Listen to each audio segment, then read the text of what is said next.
Data centre ఇదే ఇప్పుడు ఏపీలో trending topic.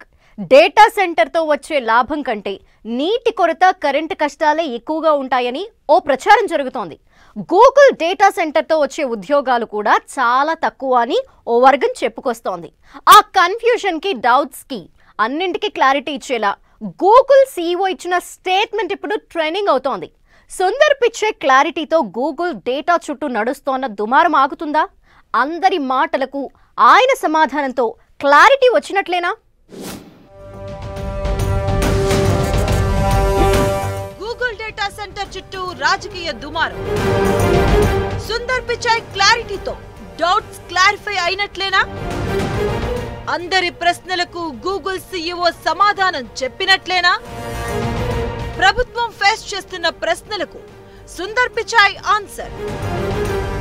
Top search in Google విశాఖపట్నంలో అతిపెద్ద పెట్టుబడి పెట్టింది.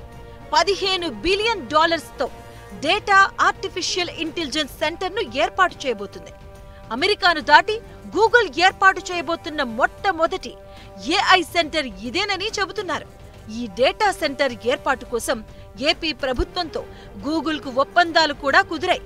1,33,000 కోట్ల పెట్టుబడులు, 1,88,000 ఉద్యోగాలు అంటూ కూటమి ప్రభుత్వం చెబుతుంది. గూగుల్ డేటా సెంటర్ తో వైజాగ్ ఐటీకి డెస్టినేషన్ హబ్ గా, ఇన్వెస్ట్మెంట్ సెంటర్ గా మారుతోందని ధీమా వ్యక్తం చేస్తుంది. అయితే ఏపీకి గూగుల్ డేటా సెంటర్ రాకపై రాజకీయ రచ్చ నడుస్తుంది. అటు కర్ణాటక మంత్రులు ట్వీట్లు, ఇటు ఏపీలో వైసీపీ డౌట్స్ వ్యక్తం చేస్తుంది. గూగుల్ డేటా సెంటర్ తో విద్యుత్ కొరత ఏర్పడుతుందని, నీటి షార్టేజ్ ఏర్పడవచ్చని అంటున్నారు. అంతేకాదు, వందల సంఖ్యల్లోనే ఉద్యోగాలు వస్తాయనే వాదన కూడా వినిపిస్తున్నారు. కూటమి సర్కార్ ఊదరగొట్టడం తప్ప గూగుల్ డేటా సెంటర్ తో వచ్చేదేమీ లేదంటున్నట్లుగా ఓ వర్గం ప్రచారం చేస్తుంది.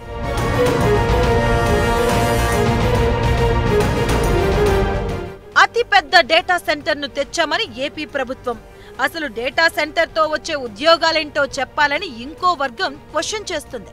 అయితే భారీ డేటా సెంటర్ ఏర్పాటుకు వైజాగ్ ను ఎంచుకోవడానికి కారణాలు ఏంటి అనే దానిపై Google chief executive officer Sundar Pichai ఓ క్లారిటీ ఇచ్చే ప్రయత్నం చేశారు.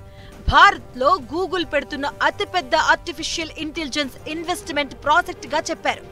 2026 నుంచి 2030 మధ్య ఈ గూగుల్ డేటా సెంటర్ ను పూర్తి చేస్తామన్నారు సుందర్ పిచాయ్.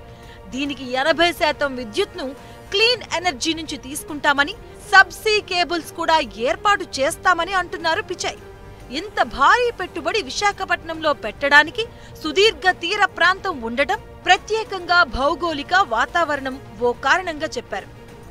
విశాఖపట్నం లాంటి అందమైన తీర ప్రాంత నగరాన్ని చిన్నప్పుడే చూశానని, ఆ నగరంలో ఓ ప్రత్యేకత, అనుబంధం ఏర్పడిందని, తాను సీఈఓగా ఉంటున్న గూగుల్ ఇప్పుడు ఇక్కడ భారీగా పెట్టుబడులు పెడుతూ ఉండడం సంతోషంగా ఉందని అన్నారు.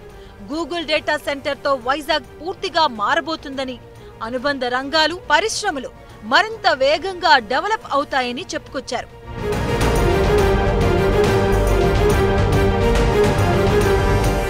విశాఖ గూగుల్ హబ్ రాకపై వైసీపీ నేత, మాజీ మంత్రి గుడివాడ అమర్నాథ్ లేవనెత్తిన లాజిక్స్ పై చర్చ జరిగింది.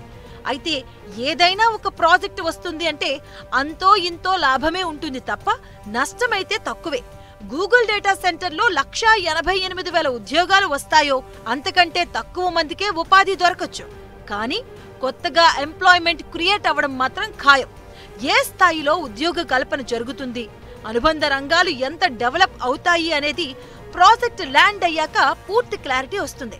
కూటమి ప్రభుత్వం చెప్తున్నట్లుగా ఆ స్థాయిలో పెట్టుబడి వస్తుందో లేక ఉద్యోగాలు వస్తాయో రావో అన్న దానికంటే గూగుల్ డేటా సెంటర్ వైజాగ్ కు రావడమైతే ఓ బిగ్ అడ్వాంటేజ్. ఇవేమీ పట్టించుకోకుండా కొందరు అనవసర కామెంట్స్ చేసి విమర్శల పాలవుతున్నారు. ఓవైపు ఏపీకి డేటా సెంటర్ రావడంపై కర్ణాటక మంత్రులు తెలియని ఆవేదన వ్యక్తం చేస్తూ ఉంటే, ఏపీలో ఓ వర్గం మాత్రం ఆ డేటా సెంటర్ తో లాభమేమీ లేదని చెప్తూ ఉండడం చర్చకు దారితీసింది. రాజకీయ విమర్శల్లో భాగంగా విమర్శలే చేయొచ్చు, కానీ ప్రతిదానికి వంక పెట్టాలి అనుకోవడమే రాంగ్ అన్న టాక్ వినిపిస్తుంది. దీంతో గూగుల్ ఉద్యోగాలపై కొందరు లేవనెత్తిన ప్రశ్నలకు అర్థమే లేకుండా పోతుందన్న అభిప్రాయం వ్యక్తమవుతుంది.